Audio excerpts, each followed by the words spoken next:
it's very easy to get into the point where you're making excuses and, it's different for other people. It's harder for me. What have you attest to your success in life, so to speak? Because you've achieved some level of milestone. Yeah, like everybody's achieved something. I think I'm a really firm believer in you get what you ask for. And so you have to be careful what you ask for. And it's amazing what you get when you put your mind to it and go out there and ask for it, right? But it often involves putting yourselves into uncomfortable situations. You have to go outside of your comfort zone, and it only has to be a little bit. Most people don't want to do that, don't like doing that. Most people don't. People are employees because they like the safety and security of a salary or a job. Most people won't go out and become self-employed or commission salespeople, real estate, life insurance, that sort of stuff, because there's no guarantee. It's hard. It's risky. So yeah, I listen to a lot of people and believe that if you put your mind to it, you can do it. And I haven't made any great strides in life that I think, but yeah, it's wanting better, I guess, and getting it. Where do you think drive comes from? Because I often find people that achieved a certain accolade in life almost have something they're running from that's bigger than everyone else. You look at the Olympians and they're you see them chilling and you're like, oh, I don't want your life and your viewpoint. Yeah. Let's go back to where you from? Where were you born? Middlemore, not National Women's. Sorry, the old National Women's Hospital in Green Lane. So I'm an Aucklander. Both my parents are from South Island. Mum's from Christchurch, dad's from Greymouth. Huh. Manurewa, grew up primarily in Manurewa, Hill Park in Manurewa. Is that a fancy spot now or back then or what? I don't know what. I don't know places if it's not on Google Maps. Yeah, Hill Park. So when we were talking sort of late 70s, 80s, Hill Park was... It's not Manurewa. Manurewa was, back then I didn't know any difference and it was all relatively new and whatever, but I suppose it's a nicer part of Manurewa, you could say. A little bit more affluent, I guess. Oh, yeah. But yeah, I went to school. Private? Public? Both. Well, no, neither. Homeschooled. No, public. So I went to Manurewa High. Oh, yeah. But halfway through, I transferred and went to Auckland Grammar. So I did 5th, 6th and 7th form there. Huh. So public school, but you get a private school education. What was school like for you? Were you the jock? Were you misrepresented because you're an entrepreneur? No, I wasn't really. I mean, 3rd and 4th at Manurewa, I just hung out with some mates and we laughed a lot and got kicked out of class for laughing. Had fun, but I've always viewed myself as of pretty average at school, and part of that I probably was a little bit lazy, but I needed attention from teachers to help me go through, and at Manurewa they were dealing with a lot of other social problems, so I was like, I need to go somewhere. I had a friend that was at grammar, and long story short, I ended up going there, and it's a bit more structured, and yeah, I did okay there. And I've met, the core of my lifetime friends were guys I met there. And they say you hang out with, you are who you hang out with. Yeah. And they're all successful. My view, they're all smarter than me, and they're all successful in their own right. So yeah. What are those chats like? Because I find it hard to be around successful people personally. Professionally, I love it. As soon as I get home, because I'm obsessed, I just work, think about work, talk about work 6-7 days a week. I can fight until I just get tired and I'm like, oh, sleep. Okay, more work. I don't want to talk about it personally. So what is your take on the environment there and how that plays a part in identity and shaping your success in life? And then you've got professional partnerships, or do you just combine them? What do you think has been most helpful for you to go from average at school to... I mean, we all of my friend group, we all do completely different things. There's no common theme. But I didn't get into insurance until I was 27, and I did hospitality. Went over to overseas with a couple of my mates for a couple of years. Did the London OE thing. Washed around. I didn't really know. I went to university, but quit halfway through my second year. Yeah. And that was a part of that whole thing in my head that my my friends are smarter is they all did their degrees, and I didn't. And I really, in hindsight, I'm like, I really should have taken a year off. I just had enough of it. But because I had a bursary to get in, and I thought I should, and I should have done something else, and you could have, should have, and there's no point in doing that sort of stuff, So I've had this conversation with our daughters recently. One's going down to university next year in Wellington, and she's doing an arts degree, fine arts, because she's really, really good with painting and art. But I just said, look, pick some papers that you want to enjoy, like don't put any pressure, don't pigeonhole yourself. But yeah, and then work, I just, immediately before I got into insurance, I worked at, this is a story I tell everybody, British American Tobacco. So my quip is always, I went from promoting death to insuring it. So I had both sides of the coin there. But that was quite good because it was probably my first job that I'd had as an adult that was Monday to Friday, 9 to 5. And I'd always done nights and weekends. How would they market it back then? Like what? No, there's no. Even back then, there's no marketing. There was no above. It was if you walked into a dairy or gas station, and you just had a wall of cigarettes. That was their advertising. Wow. So what's interesting about that particular model? Like, how does it work? How do they get around things? And how do they get people passionate? Oh, come on, cancer sticks. Let's see how many we're going to sell today. Well, they had. So packaging was there. That's why it was a big thing. Always packaging. Blocks, colour blocks.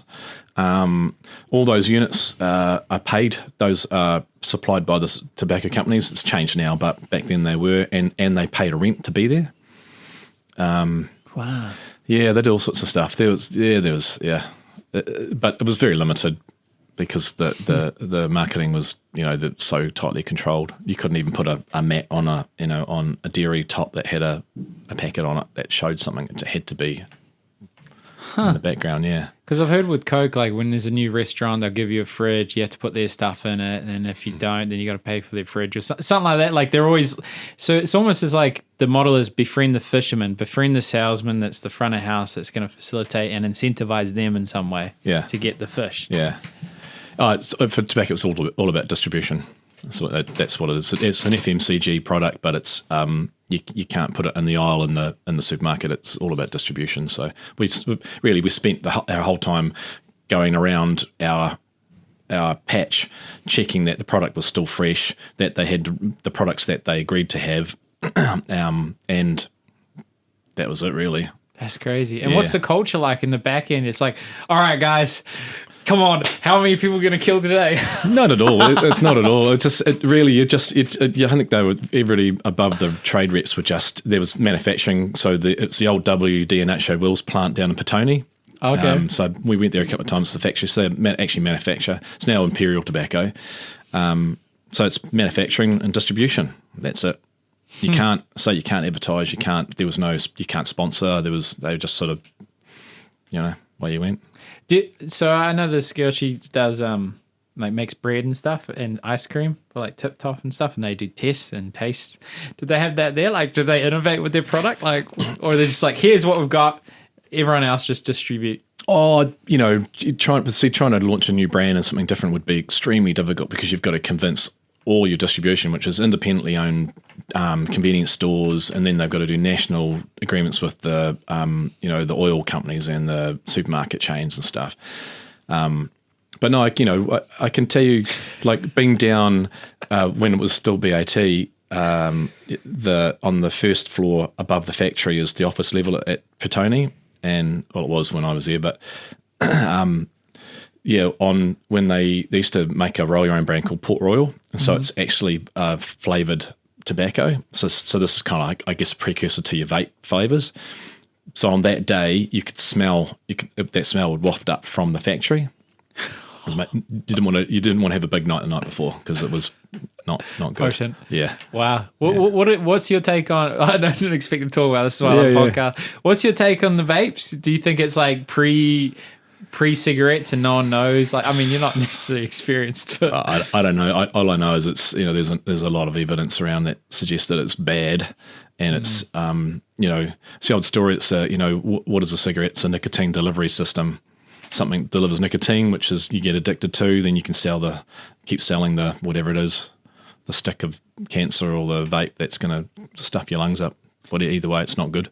Well, this whole game is like how do you get people to keep buying the product? What fundamentally is how do you get clients to pay more? So they either buy more things or they pay more for a thing. That's interesting. That's crazy. Yeah, I always wonder that. It's like I know humans are a self-interest and business is about money. Eventually, you got to be like, what is like once you reach a certain echelon of life, like you're like, well, what about meaning? You know, what about contribution? Yep, that's what I've liked about getting into life insurance, which was the first thing I did. So my father was worked for MRC back in the early 70s, and so there's history there, and that's kind of where the basis of the brokerage that I own today, still with them, came from. But life insurance is, as you tend to have to go out and educate people and sell life insurance. That people don't tend to pick the phone up and go, I really, really want you to sell me some life insurance. But it's extremely, there is that altruistic bit to it because you are genuinely helping people. I mean, 20 plus years, and so I've had claims, and I've had terminal illness and death claims and cancer claims and numerous health claims, and so I've seen that in action. It is when the promise is kept, and it's unfortunate because that means something bad's happened to somebody. But if the policy delivers, then they're in a better position than they would have been had they not had that money.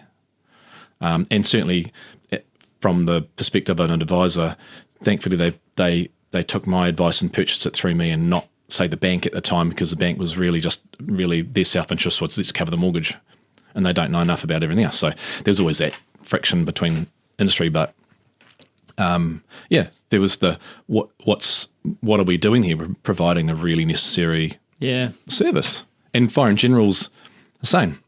Without insurance and full stop, commerce would cease. You can't take risk.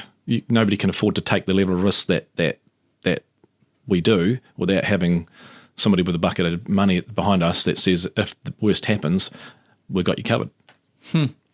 Was it like a story that stood out with a life insurance or general and fire where you're like, okay, maybe, because, there's a lag, they're like, a few years, you're like, I'm flogging this, flogging that, and then all of a sudden the calls start coming because you got a large enough client base. Was there something that stood out to you? I guess, so with life insurance, it was, it was probably several years I felt like I was doing my apprenticeship. I made very little money in the it's very hard to get going. I realized early on that cold calling sucks. It's really hard. It's soul destroying. Yeah. It's a tough ask. And so it's just trying all sorts of things. It takes a while to build up, and I aligned myself with a mortgage broking firm and got some practice. So when I worked for a firm called Mortgage People in Ponsonby for a few years, and what that did is expose me to a large number of people in a short period of time. So I got a lot of practice. So that kind of helped deliver solidify my advice. You can have lots of different conversations, but they're often about the same thing. It's just coming at you from a different angle. So you learn a lot about that. So that helped a great deal when I sort of moved on from that. And then personal experiences. It's the thing with life insurance, tend to people who become advisors. Yeah, it's hard to be a young advisor because you lack that credibility. You're talking about death and trauma and you're 23 years old. You haven't experienced it. Yeah. As I said, I was 27 when I got involved. So, but yeah, I mean, it was personal experience. One of the big ones for me was my wife ended up having a brain tumor, and it all went well. But when you're talking to people about what can happen when you've got real examples and you haven't got a client base that's old enough that they're actually dying, or it's I'm not being flippant with that, but the reality is that your client base kind of reflects your age, and so as you get into your 40s, your wicked youth starts to catch up on you. So people have heart attacks and do stuff. So yeah, I had a story to tell, and I guess that was, for me. There was no selling. There was never any selling. It was all, tell me about you. What's your situation? Here are the risks as I see it. Do you agree? Here are some solutions that insurance could provide. In a nutshell, here's what it's going to cost. That's money is no object. Money is an object. What can we afford? We make an agreement and we get somewhere in between. And if you don't believe in it because you think the sun is an orange or whatever your belief is, I'm not here to convince you otherwise. It is what it is. True. There's a heavy event you sort of touched on, but I've seen a lot of men in that situation run. For they see the potential, how things can play out. If there's anyone, and I know a guy, he was just drinking every day for 6 months to try and get through it, and he was still trying to run his business, and his business reflected. What was how did you get through, and what would your advice be to someone that's facing potential grief in the eyes? Oh, I guess that time I was a bit young. That was probably 12 years ago. But it was like we found out on the Monday night that she had a brain tumor, and by Wednesday she'd had surgery and had it removed. So private medical, that all helps. It was benign. The tumor wasn't going to kill her, but it was going to get so big it would have killed her. So, and it went well. And 8 weeks later, we were in Fiji and enjoying the fact that we've got a future. So, never really thought about it, to be fair. Yeah, honestly, the only time I thought about it was just so much. Kids were young. Was the day of the surgery. I'd been there. I went to work, and instead of waiting and pacing the hospital, I just occupied myself with something, and the surgeon called, said, all good, everything's, there's no paralysis, and she's cool. And it was on the way back in that a kind of, a wave of what could have happened sort of hit me and got quite emotional on the way in. But it's just, I don't know, everybody's different. Yeah, well, I find that quite interesting because, suffering in life is inevitable. Either you'll die or someone you love will. Well, all of the above. It's just when. And the nature of business, it's probably a fucked up analogy. Yeah, I maybe won't use that analogy. But basically, business isn't easy. No. And you face adversity, and then once you achieve a certain success, everyone just, brings you down. So not everyone, some people don't. What has been helpful for you to get through challenging moments in business, or where you had to realize blind spots where, I lack self-worth, I'm not charging enough, or this or that? Yeah, it's a good point. So in the fire and general space, we were always a very small brokerage, and we joined one of the large broker networks. So there's only 3 or 4 of them in New Zealand now. You can't survive without being part of those networks. The insurance companies really won't deal with you anymore. And part of that's compliance. But the other part is that support. So, we're not very collegial. But, in the financial advice space and life insurance space, you're probably aware that most of the time you're on your own. You work on you don't have a bunch of buddies that you can talk to that are doing the same thing. Fire and general is fairly similar. It's utilising that network and the management company that runs our network, and just simply tapping in and saying, like, I need a hand with this. Does anybody know what the solution for that is? Or, what do you do? And that conferences are good for that. So, conferences are always criticised because it's a whole bunch of people in a room drinking a lot, which happens, but it's amazing what comes out of that, actually, that rubbing shoulders with people that are on the other side of the country that are doing something that you think is exactly the same as you, but they're doing it differently. Yeah. That's really valuable. Yeah, well, the saying's like a rising tide lifts all boats. There was a moment where I was just calling advisors and having on the podcast a few years back, and one of them was like, well, you seem to know these people. Why don't we make a group? And I'm like, yeah, fuck it. So we're all competitors, and we'll just meet like Mortgage HQ, Darcy Ungaro, Andrew Malcolm, Clive Fernandez. And we just come in. It's crazy how if you just host the party, even though you don't necessarily have an immense contribution, because I was new, I was young, and I don't know the fuck, I was winging it. But then if you facilitate the connecting of people that have a shared understanding and interest, and you can just soak it up. Yeah. What would your advice be to people coming into the industry or younger people, or now that you've been through it? Don't stay away. Yeah, well, in the general insurance space, it's like I have a life guy that looks after my book now because I haven't got the time. But and so I'm sort of mentoring him. But in the general space, it's you can't just go out and start a brokerage because you've got to be part of a group. Most of the networks are too busy dealing with stuff to just onboard a new person. So what tends to happen is most of the new businesses that are being started are established advisors that are working for a large brokerage who have had enough, and they leave and they bide their 12-month restraint out, and then they go out and get a whole bunch of clients that used to, and then build a book that way. So they probably live on rice and water for the first 12 months, and then they build a book after that. So they'll be experienced advisors. My industry is, they don't recruit people out of university.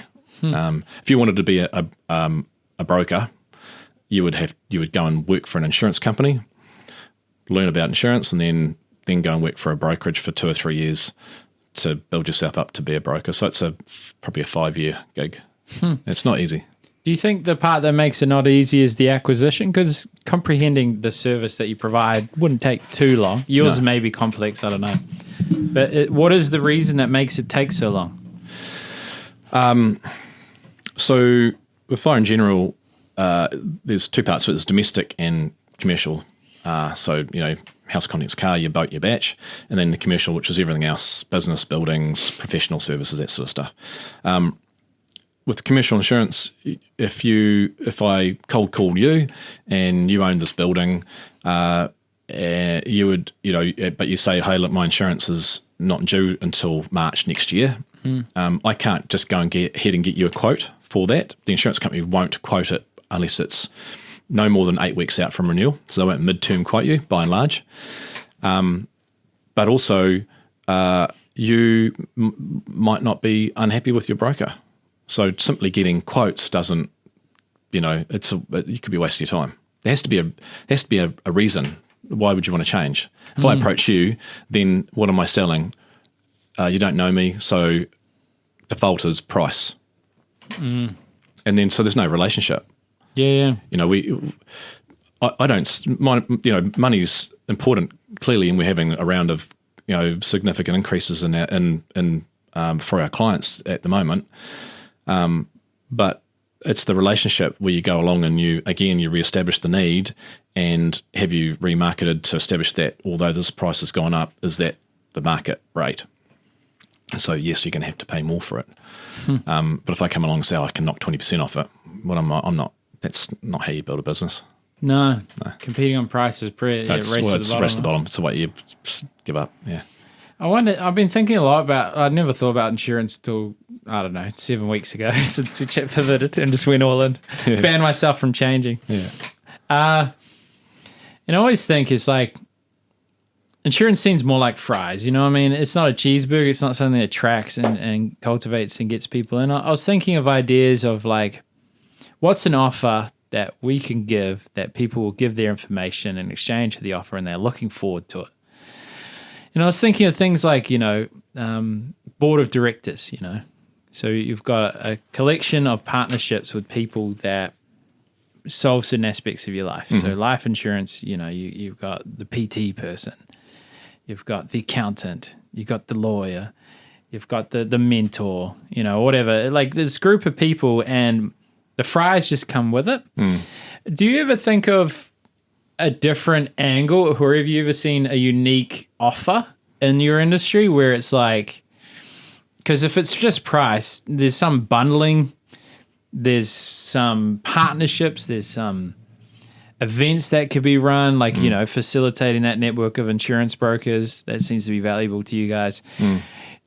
Have you seen any innovation in the space? And if no. No, pretty staid, boring bunch. Yeah. No, I've found the general insurance companies are way behind in technology.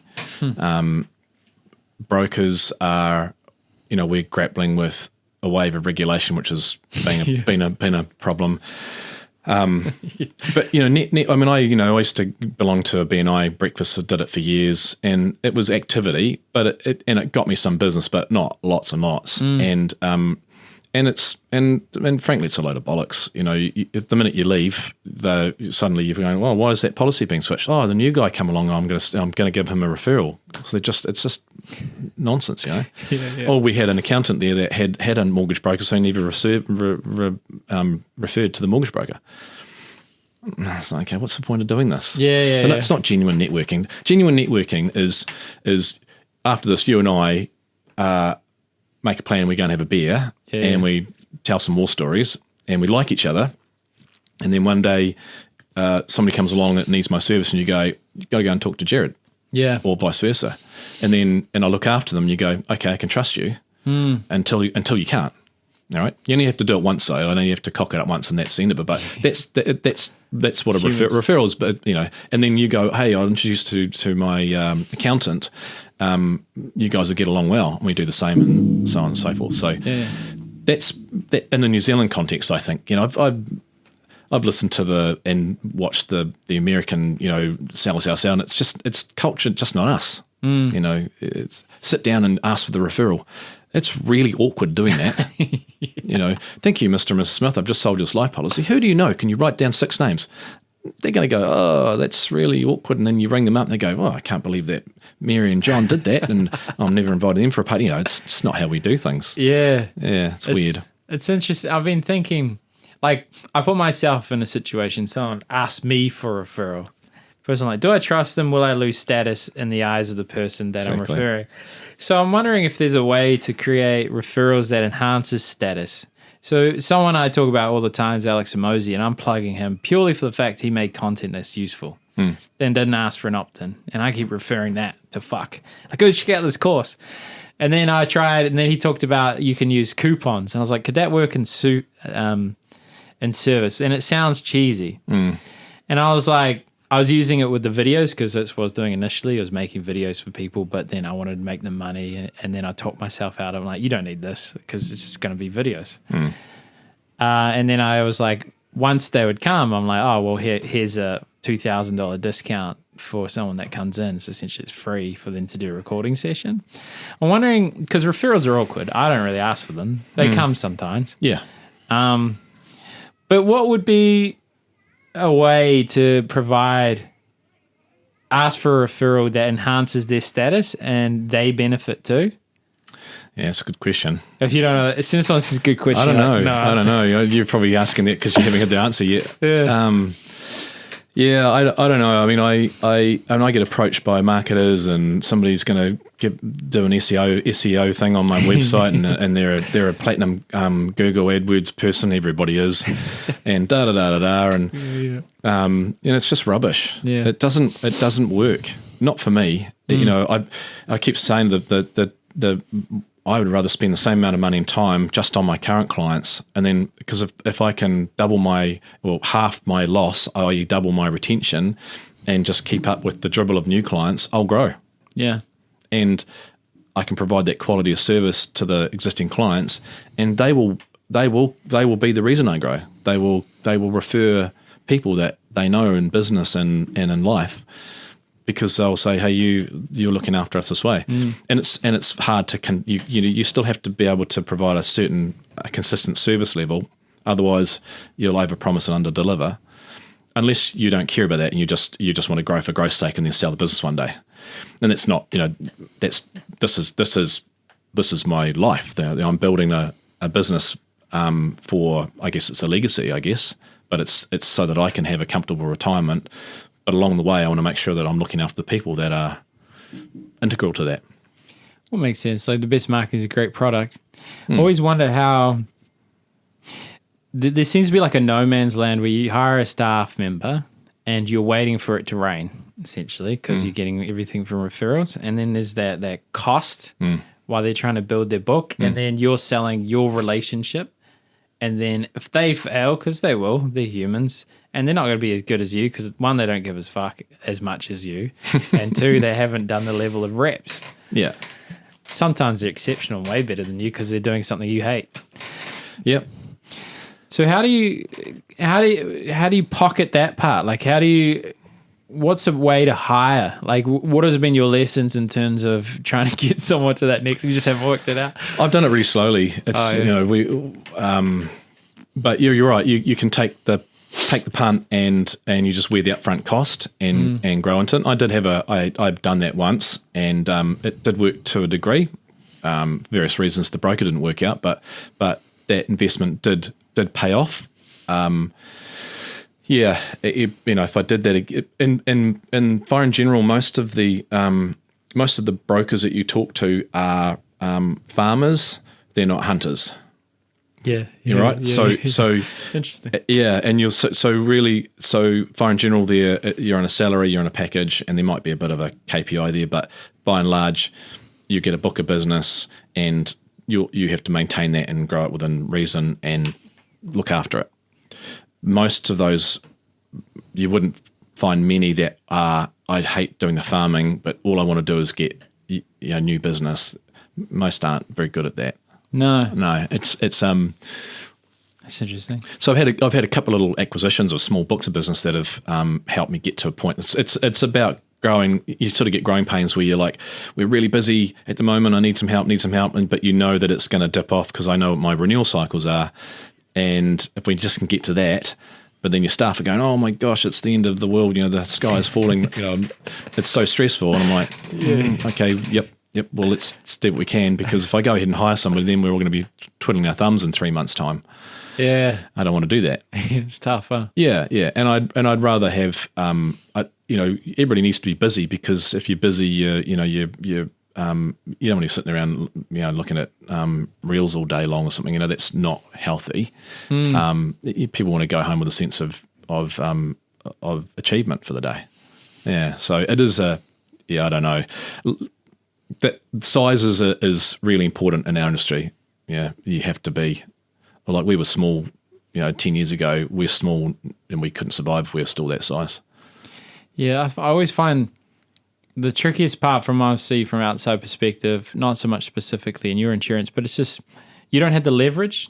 Someone decides what you're paid, which is always going to be tricky, because, like, if you, for example, let's use e-commerce as an example. If you have a client that's earning $100 million a year and a client that's earning $1 million a year, and you say to them, I'll increase your conversion by 10%, and I just want to cut. You got these two things. You're doing the same amount of work, but you got massive margin on one. Where do you go? Whereas with yours, it's like, you're in the small little pocket where it's hard to get leverage in wholesale rates because you're not quite huge to negotiate down. And then you might not have enough margin. Well, by and large, for the most part, we would get similar rates to, if ABC brokers across the road approached you at the same time, and we were, and we went to the same insurance companies with the same presentation, we'd get the same rate. Okay. Yeah, the insurance company will say, well, if we're going to insure it, this is what the rate is for this building. In terms of commissions, brokerage, those are all agreed amounts that NZ Brokers has negotiated on our behalf, and they're virtually the same across all the insurers that we use. We don't have to do any of that palaver. We can charge fees. If you do, you disclose it up front and make sure that your client's aware of that and agrees to that.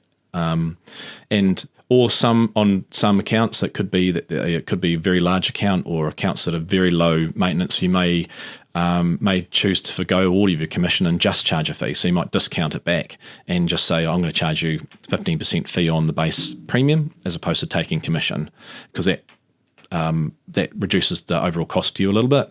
And based on the amount of work we think we're going to do for your account, that's fairer. So for the small accounts, and we're a smaller broker, so most of our accounts are SMEs, and we have a handful of larger accounts. Most of our accounts are SMEs, which are highly transactional, and so that doesn't fit that model. There are some brokers that have gone totally fee based. I'm not 100% sure how that's working for the bottom line, because it's too small. Unless you've got a, I don't know. My thoughts are unless your gross margin's not 20%, you can't make a profit. You should be able to return a net profit of 10%. If you're not, then you're not charging enough. Or you cash up, stick the money in the bank. Yeah, it's not enough. Why take the risk? Why go through all the hassle? Makes sense. Yeah, it's great. Like, yeah, it's tricky too. Like, so I didn't know much about business, still don't. I'm just doing the reps, see what happens. And a lot of people I talk to they're not good. You know what I mean? Like, there's only maybe 10% of businesses that lives aren't fucked. You know what I mean? Like, they've hired someone that runs their life pretty good and they do the things they enjoy and they're making a good wicket. Whereas if you've got a lot of business clients, they're not sure where the fucking money's going to come from next day, and then you're at overhead, and then if you're charging fees on top of the overhead, it's going to be a tricky sell. Yeah, but so you can have the same two conversations with the same person. You can be sitting down and talking to them about their household contents in their car and how that's gone up astronomically. It might have gone up by $700 or $800 from last year, and you can tell them that you've checked it out with two other insurers and that's actually good. And they'll go, ouch, because of course that's coming out of their pocket, their after-tax income. But then you go, and let's talk about your business, and that's gone up by 20%, and I can go through the whole thing, but then the business pays that. And there's a more logical mindset about the cost. They put that and they go, yes, well, other costs are going up, and I understand, and they can, same person, one's very emotional, one's very logical with that approach. But it's also very necessary. You don't have a fleet. If you're a plumber with 10 guys on the road, 10 guys or girls on vans, you don't let them run around without insurance. So yes, it's expensive, but it's more expensive. It's better than not having them insured, and one of them runs into a $200,000 sports car, and it was their fault. You can't afford that, so you pay the premium. So it's it's a necessary evil, you might say, but also releases they also have liability insurance, so that's there in case somebody makes a mistake. Nobody goes onto it. Nobody goes out of their way to make mistakes, but it happens. We're human, and so but what we don't know is when that mistake is made and how big it is, and so we pay a premium to offload the risk of that mistake to the insurance company, and it costs what it costs. What do you think people buy with your insurance? So obviously there's the product, but what do you think they're actually buying? Like, it's rational, it's cost, but what's underneath it? Someone said to me, fear for life insurance. You sell fear. Well, what do you think? Yeah, is it fear? No, I don't know about fear, because I think most New Zealanders believe it won't happen to them. It's not going to happen to me, which is, there's no logic in that. But if they get down to their little logical brain, they'll go, but if it does happen, and that's how my approach is, that's fine, you can believe what you like, but if the event happens, the outcome is the same. So if the outcome is the same, what is that going to look like for you? And so then that's where you get back to the how much and what you need bit. With general insurance, I think there's a greater understanding that, I can't just drive my car around and they've had a fender bender before, and what if it's not my fault, but they don't have insurance, or it's my fault and I don't have insurance. And, you can't, you don't buy a $5 million commercial building and not insure it. Most of the time you've got a mortgage on it anyway, and the bank makes you have it, but there's a good reason for that. So I think people just understand it's more necessary. And I think one of the things we do get is sort of professional services firms or small companies that may be providing a service, which is you could also describe as advice, and then you get around this. Do we need some negligence insurance, and what is that? No, I don't really do this, and you kind of have some interesting conversations around, well, or it's got such a great process that nothing's ever going to happen. And my answer to that is, but what if somebody alleges it happened? Because just because you believe it didn't happen doesn't mean they can't take you to court and allege it. And how much is that going to cost you? There's $10,000 just to stand in front for the judge to finally say, no, you've got nothing to answer for, but you're still a $10,000 bill. Insurance can pay for that. So what's the challenge? So, like, with the general commercial insurance, I'm just going to call it that. That's not what it's called. Yeah. So they know they need it. They look at it rationally. What's been the challenge? Is it just finding people? It's finding finding them at the right time. So I know that so our office is in East Tamaki, Southeast Auckland, just sort of that's sort of how we've grown, but we're an Auckland-wide broker. In fact, we're nationwide really. We've got clients everywhere. But there are a couple of large brokerage houses in our area, and I know, and two of them are internationals. They're both American-owned firms. And I know that for the most part, we will provide far better service for their clients, because when we get their clients, they tell us that, they don't service us properly. I just, I want somebody to come and visit me and understand my business and then provide a solution and be on the end of the phone when I ring. But so there's lots of people that are probably dissatisfied. I just don't know who they are and when their business is coming up for renewal. So it's locating them is always the big challenge. If I had a list, I'd be growing exponentially, because the challenge of convincing them to come to us would be, well, I'm already pissed off with those guys and they never service me and my insurance is due and it's gone up, and come and have a look at it. I've got one right now who's I'm talking to next week, and he just said, I'm just sick of the guy, the brokerage. I just don't feel like there's, I just got given a bill and there's no explanation and it's just suck it up. And there's no relationship and there's a miscommunication and it's a lot of money and that's not what I want. So what do you want? I want this.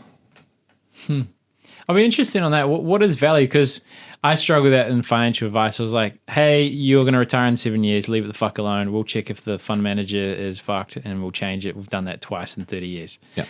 Well, and they're like, we can talk about the weather. Like, you'll find, Ryan, the market's gone down. You remember how I said that would happen for 3 to 4 years? Yeah. Oh, okay. Yeah.